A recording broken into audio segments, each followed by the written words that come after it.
નમસ્કાર ખેડૂત મિત્રો, આપણે વાત કરીએ બાગાયત વિભાગ. તો બાગાયત વિભાગમાં અત્યારે આપણે આઈ ખેડૂત પોર્ટલ પર ફોર્મ ભરાવાના ચાલુ છે.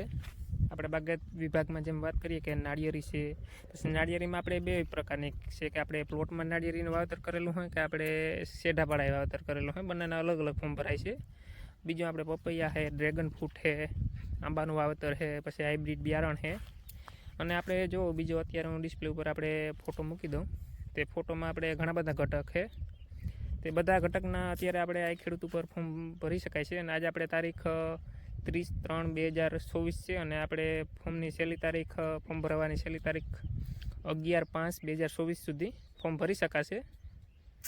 અને આપણે જે ફોર્મ ભરો આ ખેડૂતમાં તે ફોર્મની જે અરજી હોય ને તે અરજી ઉપર એક આપણે જે આપણે ફોર્મ પહોંચાડવાનું હોય ને તેનું સરનામું હોય.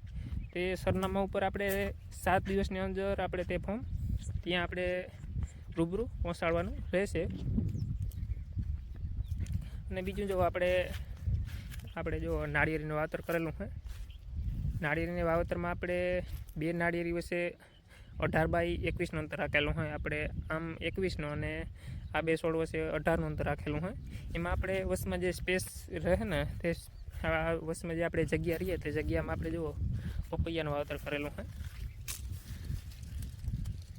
આપણે આ બે જગ્યા વચ્ચે ખાલી એક જ રોપ સોંપેલો છે, એટલે નાળિયેરીને પણ આપણે નડતરૂપ ન થાય અને જે જગ્યા છે તેનો પણ આપણે પૂરતો બેનિફિટ મળે. આપણે જો અમુક જગ્યાએ વધારે છોડ તમે જોવા મળશે, પણ આપણે એવી રીતના કર્યું હતું કે અમુક ટકા બીજ અને છોડ રાખ્યો હતો.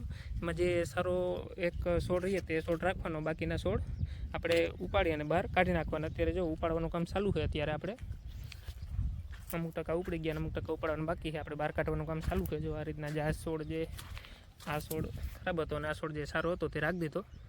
બાકીના છોડ આપણે બહાર કાઢવાનું કામ ચાલુ છે અત્યારે. જો આ છોડ આજે જ ઉપાડ્યા. જે છોડ સારા હોય તે છોડ રાખીએ, બાકીના બહાર કાઢતા જઈએ. આ રીતના આપણે વાવેતર કરેલું હોય. જોઈએ આપણે આ પપૈયાનો કેટલા ટકા બેનિફિટ મળે. આમ પણ આપણે આ જગ્યા પડી હતી તો આપણે આમ પણ પપૈયાને પણ પાણી જોઈએ અને નાળિયેરીને પણ અત્યારે પાણી જોઈએ. એટલા માટે આપણે પપૈયા વાવવાનું પસંદ કરેલું છે. જો ખેડૂત મિત્રો માહિતી પસંદ આવી તો વિડીયોને લાઇક, શેર અને ચેનલને સબસ્ક્રાઈબ કરજો આવા નવા વિડીયો જોવા માટે.